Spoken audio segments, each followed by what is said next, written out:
Okay, right. So, Assalamualaikum. Selamat tengah hari. Right. So, insyaAllah, okay, kali ni kita akan masuk chapter yang kedua, okay, iaitu cell structure and function. Okay.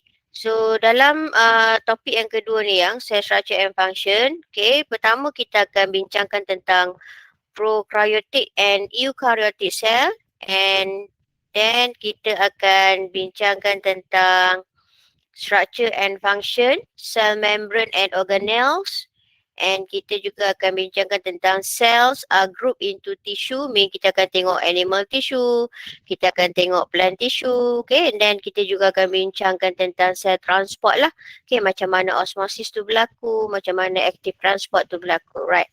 So untuk hari ni kita akan tengok tentang prokaryotic and eukaryotic cell dulu.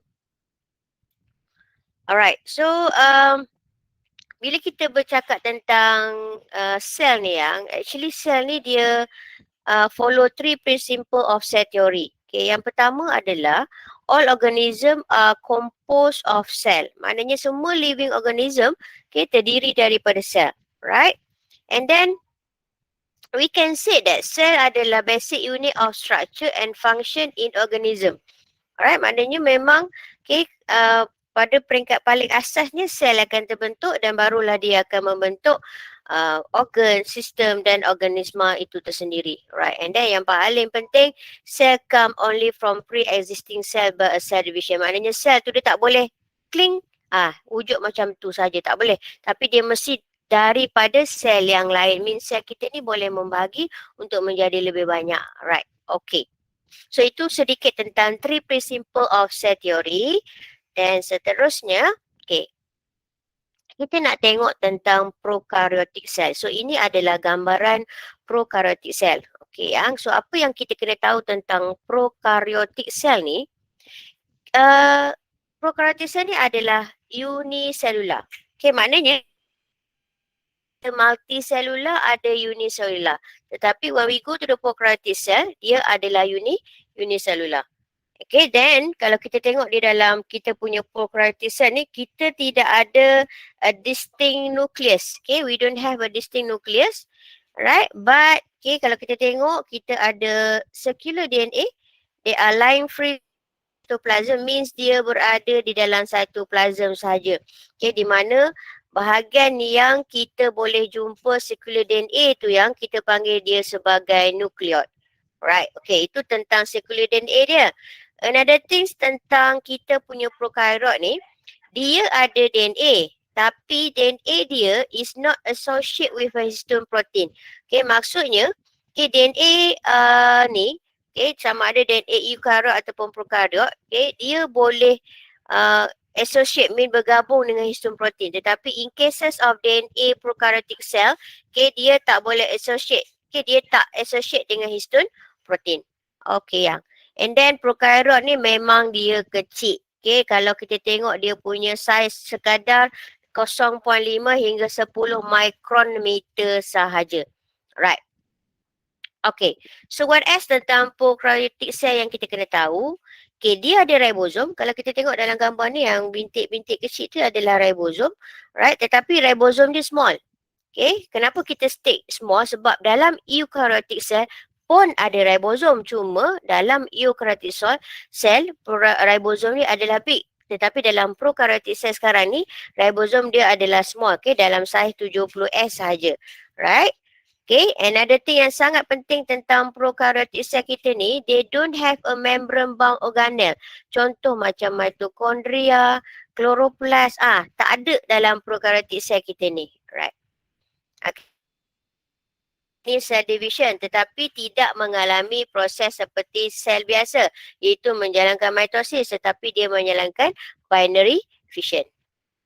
Right, okay, contoh common prokaryotic cell adalah bakteria, archaea, right, tetapi kalau dalam gambar ni ini adalah structure bakteria.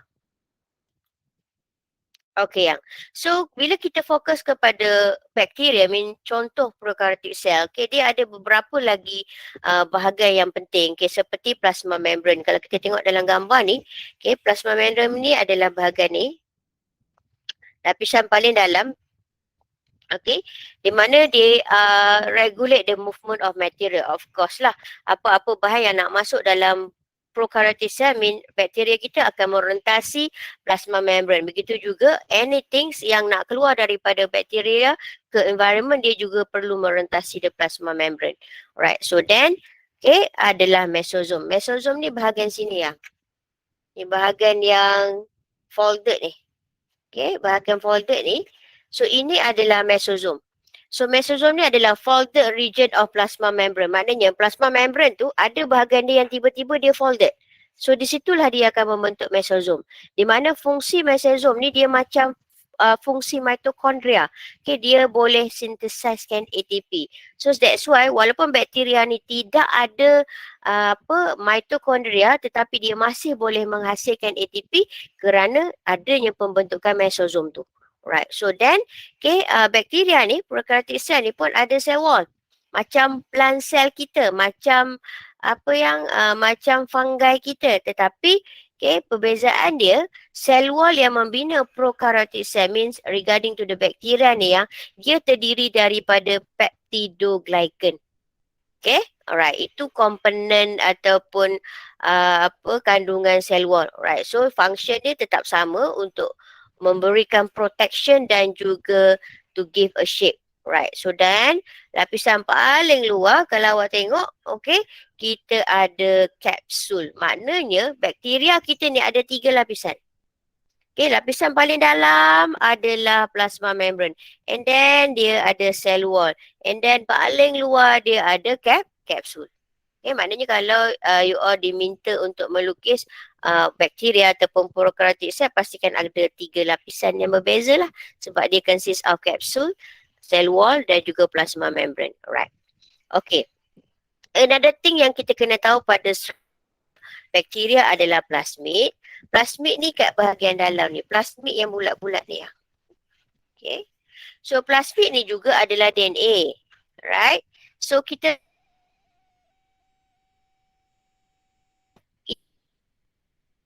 yang kat tengah-tengah tu. Yang bulat-bulat tu pun DNA juga, tetapi function dia tak sama. Okay, kebanyakan function plasmid ni dia melibatkan what we call antibiotic resistant gene, right? Okay, tetapi kalau untuk kemandiran bakteria ataupun prokaryotic cell tu, okay, dia melibatkan DNA yang asas tadilah. Alright, so another things yang you all kena tahu selain daripada plasmid, okay, dia ada simple flagella, yang macam ekor kat belakang tu yang, tu adalah flagella. So flagella ni memang untuk pergerakan dia lah, for the movement. And then di sekitar badan dia, okay, ada fimbriae, yang macam bulu-bulu ni ada fimbriae. Okay, fimbriae ni adalah sex pilus, mean antara fimbriae ni antara bulu-bulu yang di sekeliling body dia ni ada yang merupakan sex pilus. Di mana ni contoh adalah untuk exchange of genetic material. Maknanya bila dua bakteria, okay, dia akan attachment, okay, oleh fimbriae, dan sex pilus tu akan mengalami ataupun akan menjalankan exchange of genetic material. Right. Okay, itu berkenaan dengan prokaryotic cell. So then kita tengok eukaryotic cell. Okay, eukaryotic cell. Right. So, kalau prokaryot hanya terdiri daripada uniselular, tetapi eukaryotic cell ni ada organisma dalam keadaan multiselular. Okay, ada yang di dalam keadaan uniselular. Alright, and then this is a eukaryotic cell. Dalam dia of course ada distinct nucleus.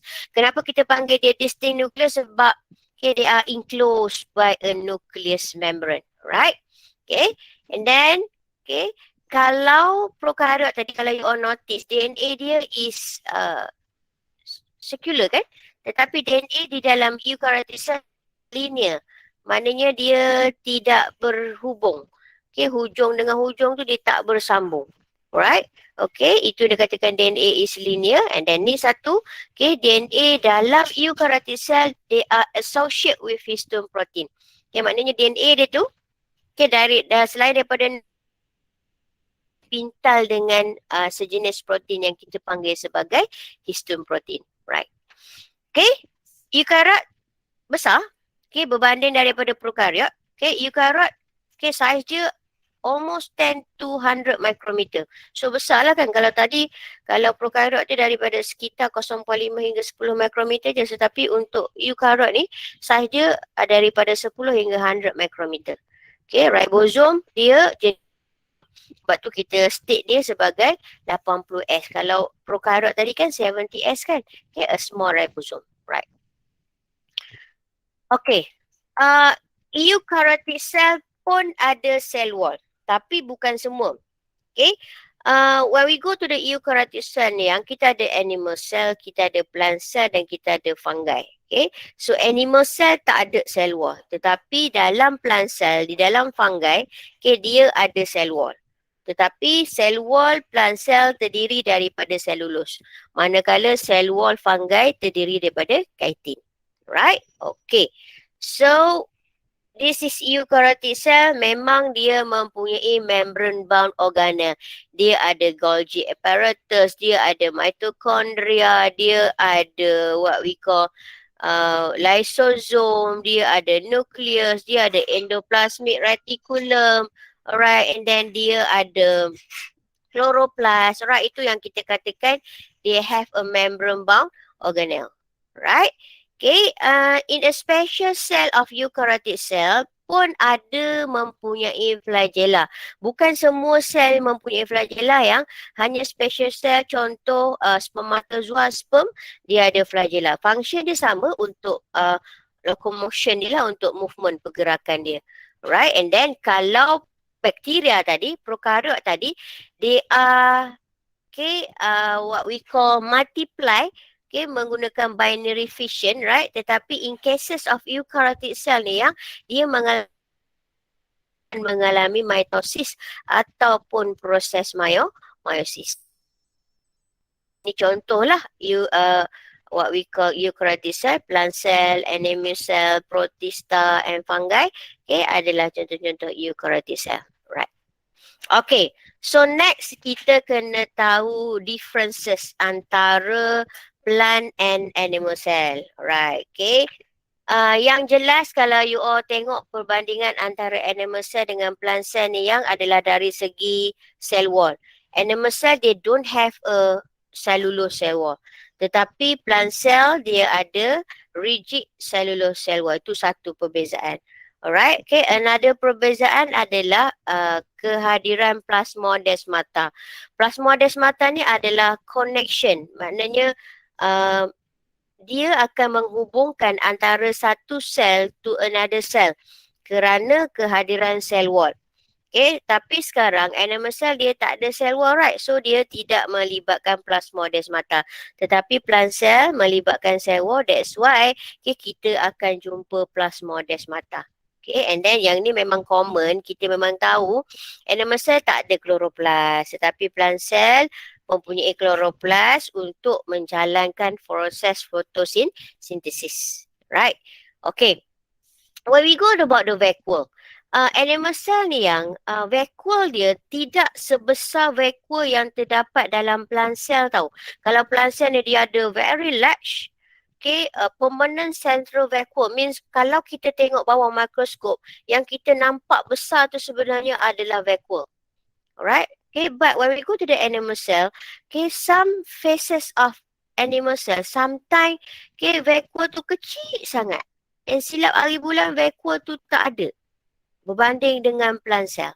Okay, so that's why tonoplast ni adalah membrane plasma of vacuole. So kalau animal cell ni tak ada vacuole, of course lah, maka takkanlah dia ada tonoplast, right?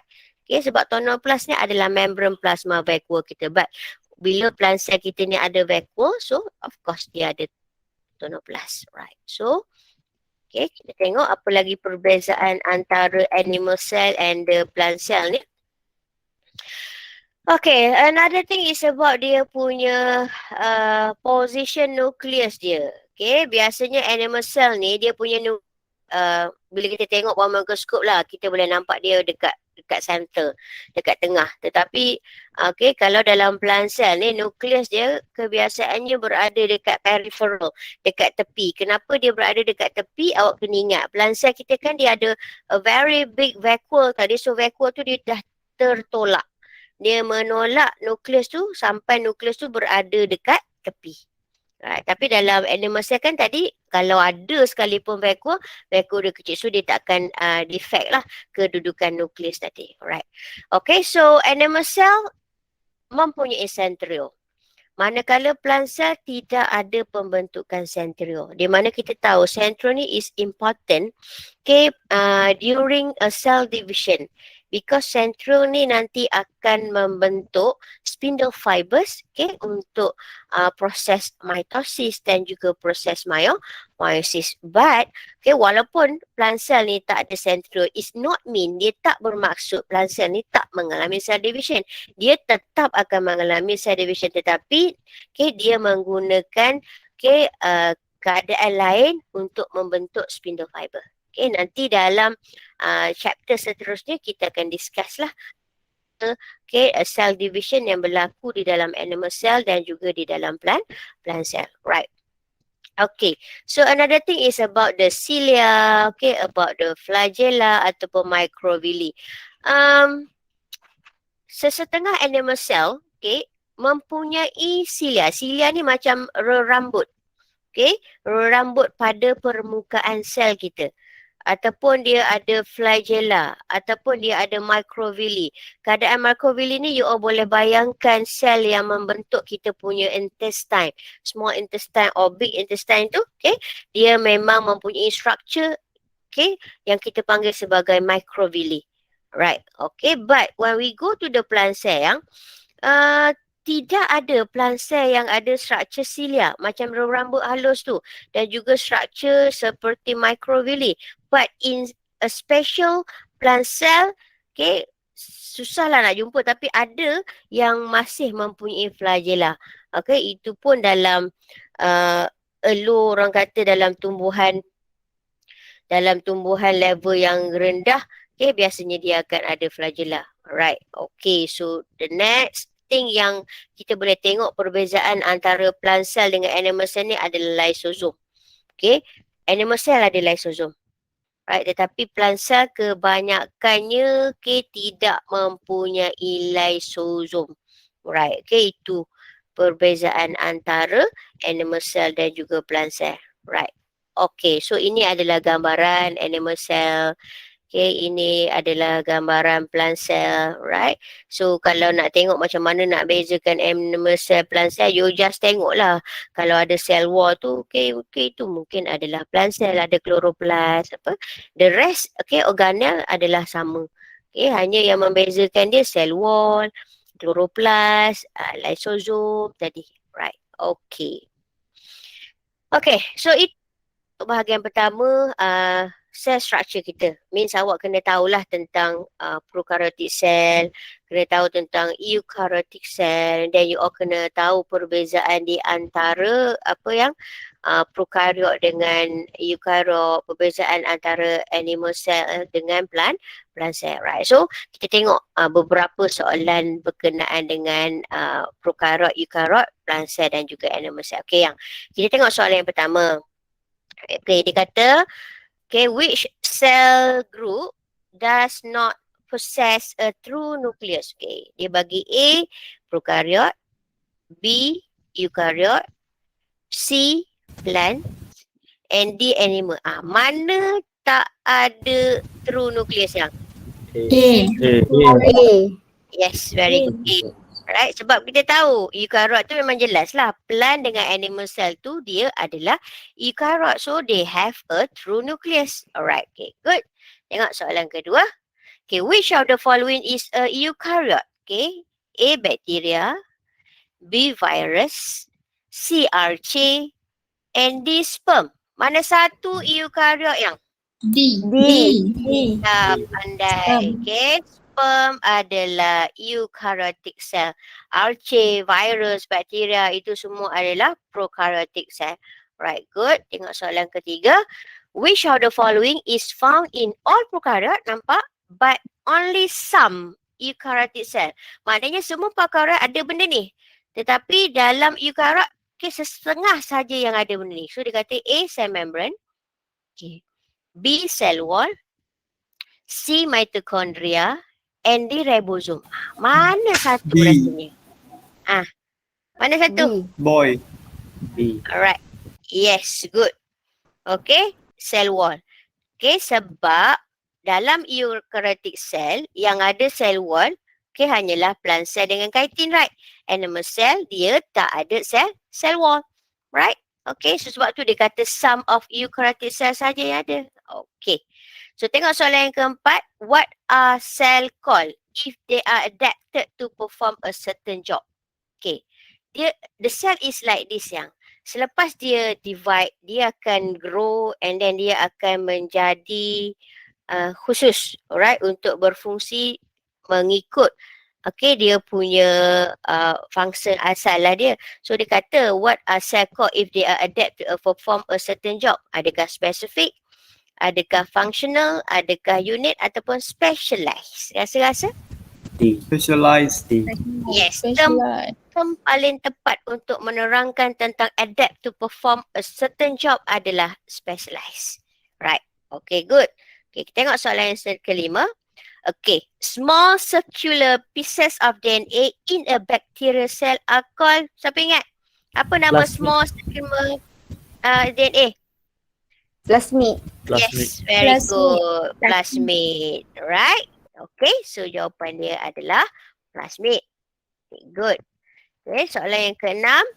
The thick rigid layer that surround plant cell, nampak, and provide support and structure is called nucleus, mitochondria, cell wall atau chloroplast. Cell wall. Okay, C, the cell wall. Okay, soalan nombor 7. Why does a plant cell have a fixed shape and an animal cell does not? Kenapa? Sebab any reason. Kenapa animal cell dia tak ada fixed shape tapi plant cell dia ada fixed shape? Because of what? Because Because animal cell don't have cell wall. Yes, very good. The reason is about the cell wall. Okay, so sekarang ni jawapan yang paling tepat adalah C kan, because the cell membrane and plant cell is surrounded by a cell wall. Itu yang memberikan plant cell kita a fixed shape compared to the animal cell. Right. Okay, tengok soalan 8.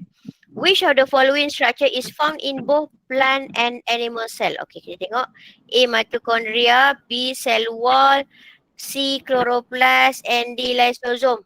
Yes. Okay, good. Cell wall, chloroplast tak ada dalam animal cell. Lysosome tak ada dalam plant cell. So yang ada dalam kedua-dua sel adalah mitochondria.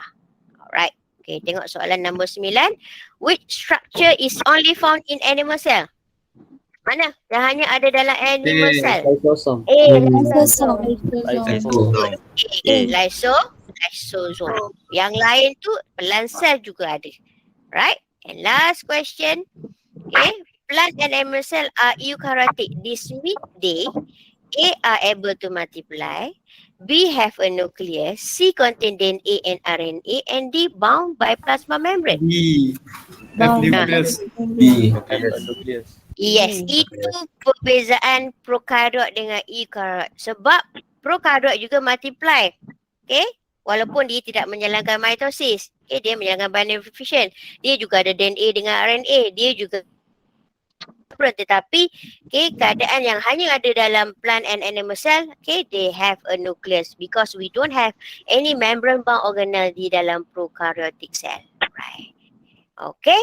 So itu perkara pertama yang you all kena tahu dalam cell structure ni lah. Okay, actually nanti second part kita akan bincang tentang semua organelle yang ada dalam eukaryotic cell. Okay, dan juga kita juga akan bincang berkenaan dengan plasma membranes lah. Alright, okay, yang membentuk ataupun yang surround all the eukaryotic cell and surround the prokaryotic cell.